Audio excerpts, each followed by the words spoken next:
বিশ্বনবীর চাচা হামজা ইবনে Abdul Muttalib এসে বলে, নবী তাড়াতাড়ি দারুল আরকামের ঘর থেকে আপনি পালিয়ে অন্য কোথাও চলে যান।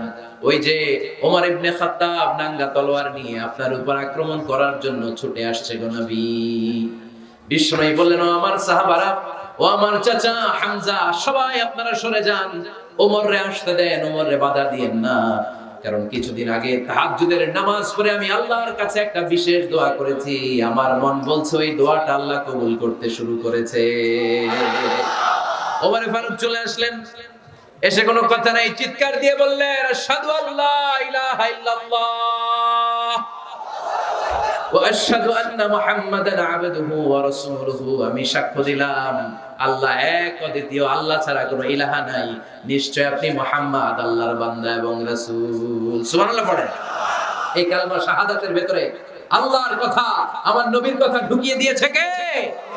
ঝিনুকের ভেতর লুকিয়ে থাকে যেমন মতি, ঝিনুকের ভেতর লুকিয়ে থাকে যেমন মতি, কালমা শাহাদাতে আছে আল্লাহর জ্যোতি, কালমা শাহাদাতে আছে আল্লাহর জ্যোতি। পড়েন, ঝিনুকের ভেতর লুকিয়ে থাকে যেমন মতি, ঝিনুকের ভেতর লুকিয়ে থাকে যেমন মতি, কালমা শাহাদাতে আছে আল্লাহর জ্যোতি, কালমা শাহাদাতে আছে আল্লাহর জ্যোতি। পড়েন আল্লাহু আকবার। ওই শাহাদাতের জ্যোতি সাইয়েদনা ওমর ফারুকের হৃদয়টারে উজ্জ্বল করে দিল। দুনিয়ার সব ভয়কে পেছনে ফেলে এক আল্লাহর ভয়কে অন্তরে ধারণ করে আওয়াজ করে বললেন, আশহাদু আল্লা ইলাহা ইল্লাল্লাহু ওয়াহদাহু লা শারীকা লাহু ওয়া আশহাদু আন্না মুহাম্মাদান আবদুহু ওয়া রাসূলুহু। পড়েন সুবহানাল্লাহ। তিনটা ধাক্কা। কয়টা? সবাই বলতে হবে কয়টা? প্রথম ধাক্কাটা দোয়া, দ্বিতীয় ধাক্কা হাক্কা, তৃতীয় ধাক্কা সূরা তাহা। তিনটা ধাক্কার মাধ্যমে সাইয়েদনা ওমর ফারুককে মুসলমানদের লিডার বানায় দিল কে? ওমর ফারুক কালিমা পড়ে মুসলমান হয়ে গেছে। মুসলিম সাহাবাদের মধ্যে আনন্দের বন্যা বয়ে গেল। বিশ্বনবী খুশি হয়ে গেলেন, আল্লাহ শুকরিয়া করলেন, আল্লাহ তুমি আমার দোয়া ফিরিয়ে দাও নাই। আমি বলেছি দুজনের একজনকে চাই, তুমি ওমর ফারুককে দান করেছো, বলেন আলহামদুলিল্লাহ। এবার ওমর ফারুক বিশ্বনবীর প্রশ্ন করলেন, নবী আলাসনা আলাল হক, আমি প্রশ্ন করি উত্তর দেন, আমরা কি সত্যের উপর নাই? বিশ্বনবী বললেন, বালা ওমর, আমরা এই সত্যের উপরে আছি। আমাদের কোরআন কি সত্য নয়? বিশ্বনবী বললেন, কোরআনও সত্য। আমাদের রব আল্লাহ কি সত্য নন? বিশ্বনবী বললেন, সত্য। ওমর ফারুক বললেন, তাহলে ফিমাল ইখতিফা, তাহলে লুকিয়ে লুকিয়ে আর গোপনে দাওয়াতি কাজ কেন? আপনি সত্য নবী, কোরআন সত্য কিতাব, আমার রব আল্লাহ সত্য, আর আমি ওমর কালিমা পড়ে মুসলমান হয়ে গিয়েছি, তাহলে ফিমাল ইখতিফা, আর লুকিয়ে লুকিয়ে কোরআনের দাওয়াত দিবেন কেন? বের হন, মক্কার শহরের মাঝখানে চলে আসেন, চিৎকার করে আমরা আল্লাহর নামের ঘোষণা দেব। বিশ্বনবী ডেকে বললেন, না ওমর, এটা মাক্কি জীবন, ওমর এটা মাক্কি জীবন, এখানে দাওয়াতি কাজ করব লুকিয়ে লুকিয়ে, আস্তে আস্তে। আল্লাহ যখন আমাদেরকে বিজয়ী করে দিবেন, তখন আমরা প্রকাশ্যে দাওয়াত দিলে কোনো সমস্যা নাই। সাইয়েদনা ওমর ফারুক বলেন, না ও নবী, আমার উপর ছেড়ে দেন, আমি দেখবো আপনি আমারে শুধু মক্কার জমিনে একটা মিছিল দেওয়ার অনুমতি দেন। কিসের অনুমতি? আল্লাহর নামের তাকবীর দেওয়ার অনুমতি দেন। বিশ্বনবী বললেন, ঠিক আছে, সাবধানে তাকবীর দিও। ওমর ফারুক তাকবীর দেওয়ার জন্য লোক খুঁজতে আরম্ভ করলেন। মুসলিম 11 জন সাহাবাকে খুঁজে পেলেন। কয়জন? ওমর ফারুক বললেন 11 জনই চলবে। 11 জনকে 2 লাইন করলেন। কয় লাইন? পিছনে 6 জন, সামনে 5 জন। পিছনের লাইনের নেতা বানিয়ে দিলেন বিশ্বনবীর চাচা হামজা ইবনে আব্দুল মুত্তালিবকে। প্রথম লাইনের 5 জনের নেতৃত্ব দিতে আরম্ভ করলেন সাইয়েদনা ওমর ফারুক নিজেই। 2 লাইন তাকবীর দিতে জানলে বেশি মানুষ লাগে না, 10 জন দিয়ে গোটা বিশ্বটারে কাঁপিয়ে দেওয়া যায়। 11 জন 6 আর 5। ওমর ফারুক সামনে দাঁড়ালেন।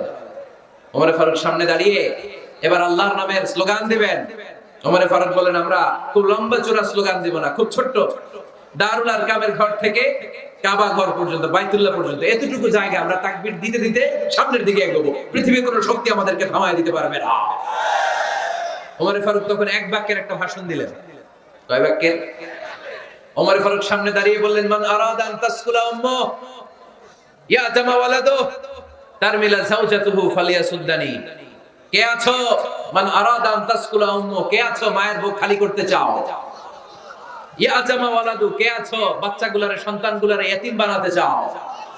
তারমিলা যাওজাতুহু, কার এত বড় বুকের পাটা আছে দেখি, কে আছো স্ত্রীকে বিধবা বানাতে চাও?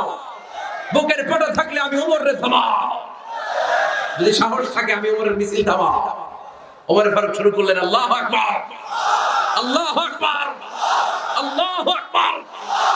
স্লোগান দিতে দিতে সাইয়েদনা ওমর ফারুক কাবার গিলাফ যে স্পর্শ করলেন, ওমর ফারুকের এই স্লোগান কেউ থামাতে পারে নাই।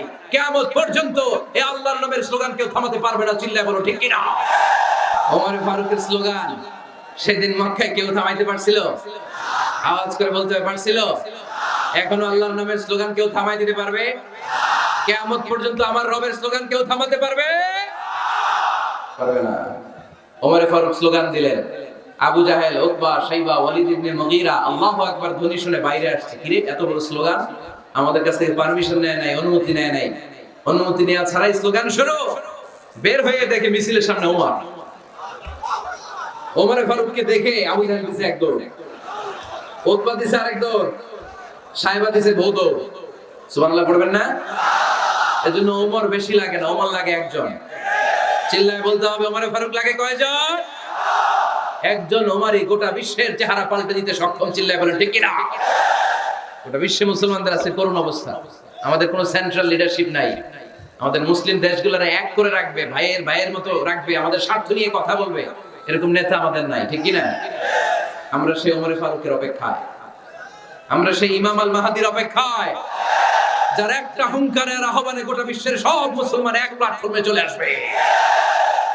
ওইরকম নেতা একজন লাগবে। কয়জন?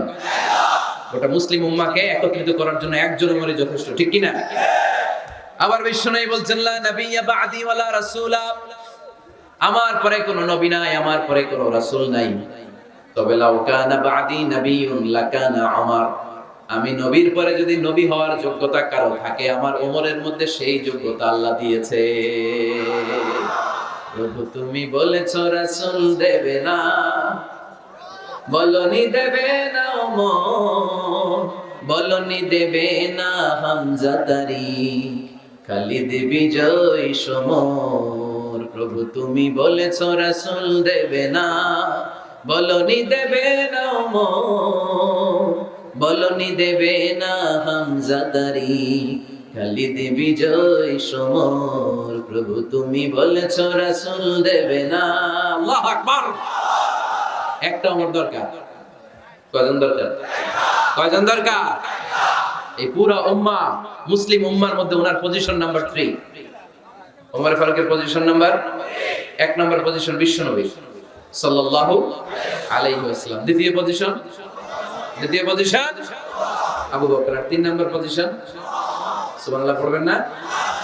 আশরাতুল মুবাশশিরিনা বিল জান্নাহ, জান্নাতের সুসংবাদ প্রাপ্ত অনেক সাহাবার কথা হাদিসে পাওয়া যায়, কিন্তু এক হাদিসে আল্লাহ রাসূল সাল্লাল্লাহু আলাইহি ওয়াসাল্লাম 10 জন সাহাবীর কথা বলেছেন। ওই 10 জনের ভেতরে সাইয়েদনা ওমর ফারুক আছে না নাই?